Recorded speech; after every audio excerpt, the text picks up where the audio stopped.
pemirsa, selamat datang di Ngulik Kata bareng Nadir lagi kali ini. Nah, tempat kata-kata yang tak hanya diucapkan tapi juga dipikirkan. Oke, di episode kali ini berhubung masih memperingati Hari Puisi Nasional ya teman-teman. Jadi kita akan menyelami satu nama besar yang tak pernah lekang oleh waktu, yaitu siapa? Yap, Chairil Anwar. Bukan hanya sebagai penyair legendaris, tapi juga sebagai mitos hidup yang terus diinterpretasi ulang. Hari ini kita akan kupas sisi Chairil Anwar lewat buku-buku yang menulis tentang dia.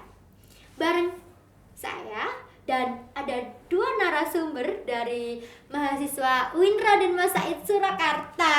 Tepuk tangan dong. Oke, kali ini sama Kak Safa ya? Iya, benar sekali. Perkenalkan dulu Kak. Hai Nadir, tentunya seneng banget ya akhirnya bisa bahas Chairil Anwar dengan serius, tapi tentunya santai ya. Loh, emang di kelas biasanya sepaneng toh? Sangat sepaneng sepertinya. Iya Ya, Kak, sepertinya. bahasa sastra kayak gini tuh bukannya itu ya, harusnya tuh bercabang. Jadi kita nggak boleh menghakimi apalagi sepaneng. Nggak kayak statistik gak sih? Ya, bisa dibilang bahasa seperti sastra itu itu ya sih. cukup berat juga. Iya, cukup berat. Oke. Kukira bahasa sastra juga cuma sekedar oh ya udah gitu aja gitu. Mungkin ya karena orang-orangnya pada kritis kali ya. Teman-teman di kelas Oh, pada iya. kritis. Wow ya, wow sekali pemirsa. Dan bareng Kak Dilfam ya. Iya. Oke, halo Kak Dilfam. Halo Kak Nadir. Semester berapa Kak? Katanya kelihatannya nggak seangkatan ya? Oh, Beda ya Kak beda. sepertinya. Saya sudah tua saya. Berapa nih? Semester berapa? Saya semester 7. Wow, udah mau skripsi Iya, guys. udah masuk skripsi. Kalau saya baru semester 4. Baru Semester setengah ya. setengah tua. Iya, Setengah tua. setengah tua. Semangat deh. Semester 4. Oke, kita mulai dari buku Chairil Anwar ya. Sebuah biografi sastra karya H.B. Yasin.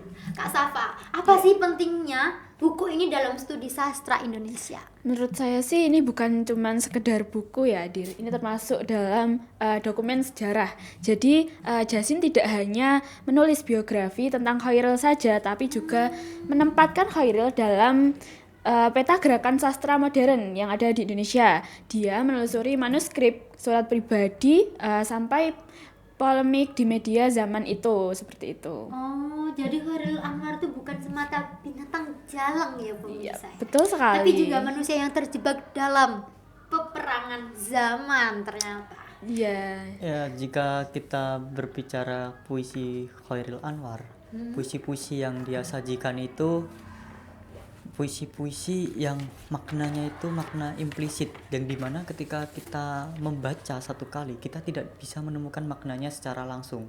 Dan puisi-puisi karya Chairil Anwar itu bisa dibilang puisinya cukup abstrak, dan jika dikaitkan dengan struktur puisi, aturan puisi, dia itu tidak terlalu menekankan pada aturan puisi, jadi dia bebas berekspresi dalam puisinya. Iya, betul, Iya, betul, seperti betul. itu. Aku juga tahu karyanya Chairil Anwar tuh lebih sedikit itu ya ke pemerintah ya mengkritiknya. Iya.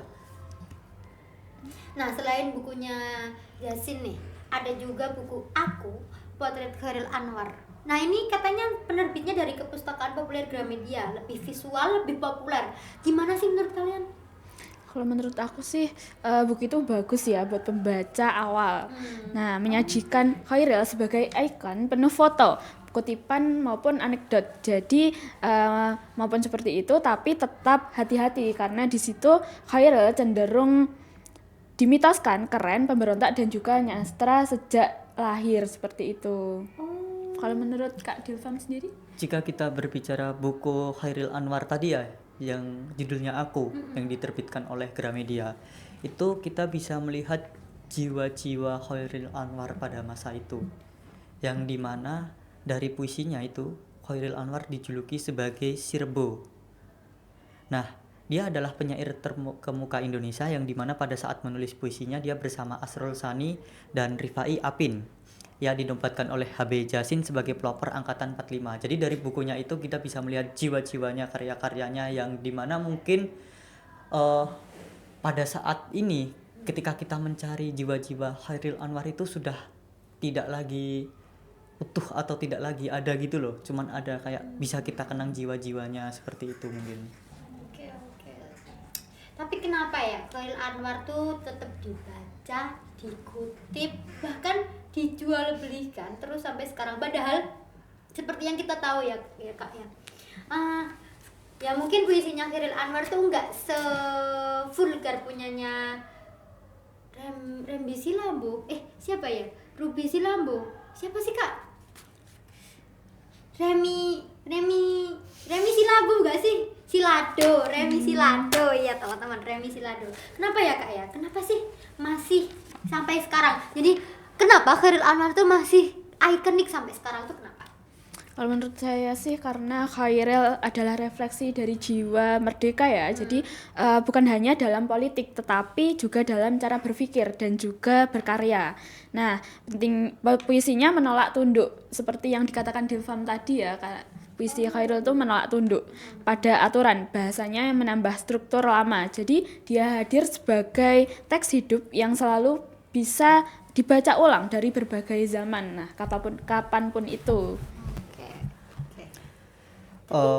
Jika pertanyaannya kenapa puisinya itu sampai sekarang masih fenomenal gitu ya? Masih fenomenal. Karena puisinya itu menyangkut berbagai tema.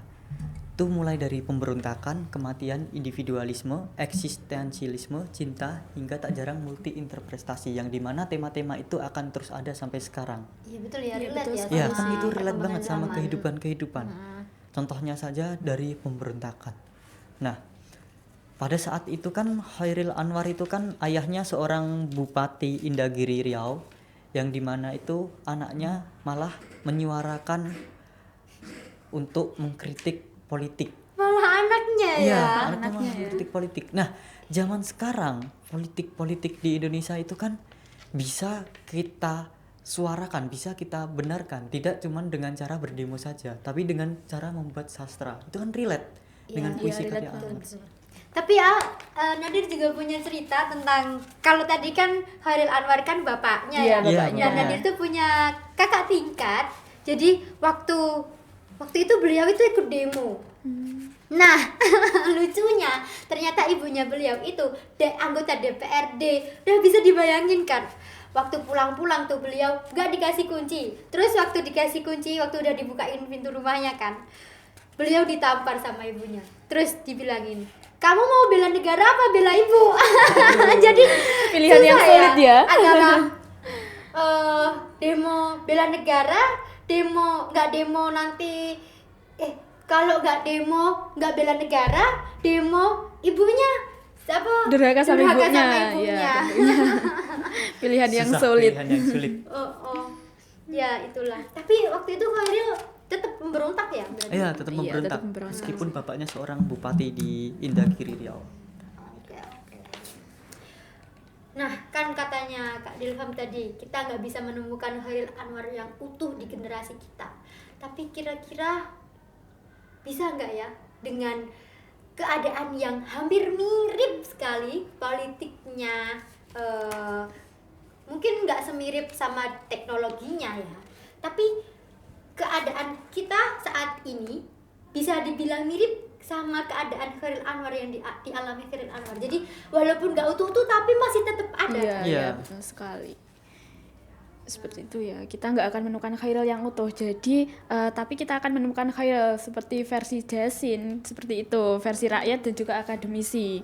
Dan itulah kekayaan sastra, membuka banyak pintu lewat sastra syair. Tafsir. Wah, keren. Episode hari ini rasanya kayak menyelam di dalam lautan tanpa tabung oksigen, guys. Kenapa gitu? Karena rasanya dalam dan sesak, tapi kita bisa dapat juga ilmunya gitu loh, melegakan.